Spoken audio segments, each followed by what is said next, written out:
Just off the coast of Venice lies a small, quiet island. At first glance, it looks peaceful: green trees, calm waters, ancient ruins. But those who know its name know it hides something darker. This is Poveglia Island, one of the most haunted places in the world. A place where screams once echoed through empty halls, where thousands perished in agony, and where the soil itself is said to be made of human ash. And today, no one is allowed to live there. Poveglia sits between Venice and Lido, a tiny island in the Venetian Lagoon. It's barely visible from the shore, but its story is darker than any castle or graveyard in Europe. Locals call it the Island of No Return. And for good reason, because for over 700 years, it was a dumping ground for death. The island's curse began in the 14th century, during one of the deadliest pandemics in human history, the Black Death. When plague swept across Venice, killing thousands each week, the government needed a way to contain the infected. Their solution? Isolation. So they sent victims, men, women, and children, to Poveglia. They were ferried there by force, left to die alone. There was no medicine, no priests, no hope.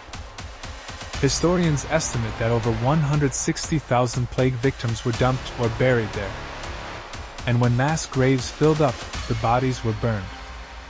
Even today, archaeologists say the island's soil is 50% human ash. It is, quite literally, made of the dead. But the horror didn't end there. Centuries later, when the plague returned to Europe, the Venetian authorities once again reopened Poveglia as a quarantine zone. Boats carrying the sick were diverted straight to the island. Guards watched from a distance, refusing to go near. No one who went there ever came back alive. It's said that the air was filled with the smell of rot and smoke, a place where the moans of the dying echoed day and night. Locals in Venice began to avoid sailing near it.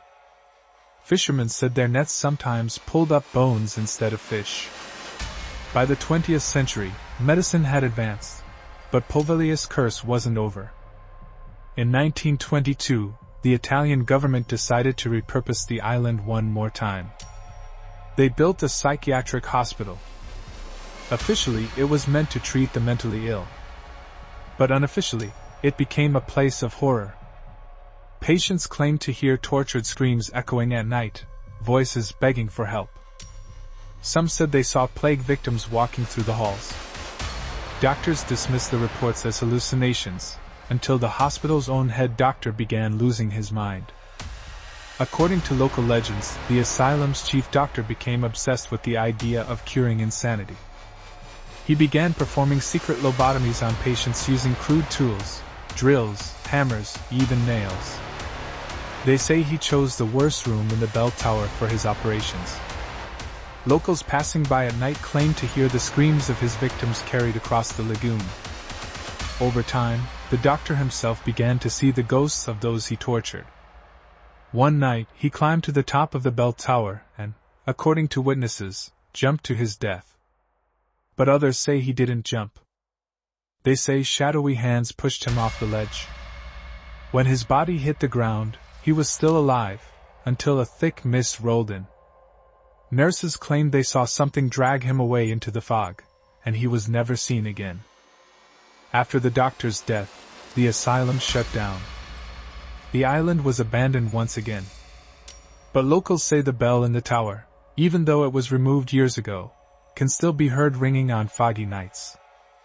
No one knows how. Fishermen who pass too close to the island report hearing whispers calling their names from the shore.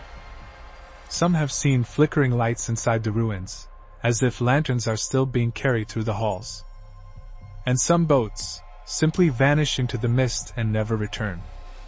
In the 1960s, a family from Venice bought the island, hoping to turn it into a vacation home. They lasted only one night. According to the story, they fled the island at dawn, pale, trembling, and refusing to say what had happened. Their daughter's face was mysteriously torn open by something unseen. Since then, every attempt to rebuild or sell the island has failed. In 2014, The Italian government tried auctioning Poveglia to private investors. No one followed through. Even billionaires refused to touch it. Though officially off-limits, some explorers and ghost hunters have managed to sneak onto Poveglia. Every one of them came back changed. One group in 2016 reported hearing footsteps following them through the empty asylum. Another recorded voices in Latin coming from underground tunnels, though no one was there. A drone team attempting aerial footage had their equipment malfunction the moment they flew over the bell tower. The footage corrupted beyond repair. And one Italian news crew swore they saw a figure in white standing on the shore, but when they approached, there was nothing there. They left the island before sunset, shaken, pale, and silent. Today, Poveglia Island is completely sealed off. No visitors. No trespassing. No tours. Even fishermen avoid sailing near it. They say the waters around it are cursed, nets tear, compasses spin, and radios die. The Italian government refuses to speak about what lies there. But some believe the spirits of the plague victims, the tortured patients, and the mad doctors still wander its ruins, trapped between worlds. They say that when the mist thickens, you can still hear them calling across the lagoon, begging to be freed. Poveglia is a place where death has never slept. Where every stone, every wall, and every breath carries centuries of pain. The government may have locked the island away, but you can still see it from Venice, standing there in silence, watching. And if you listen closely enough on a calm night, you might hear the faint echo of a bell, calling you to come closer. This is True Mystery Vault, where real legends never die, they just wait for someone brave enough to uncover them. If you enjoyed this story, subscribe now for more real haunted places, cursed objects, and mysteries that blur the line between the living and the dead. Your curiosity keeps the vault open.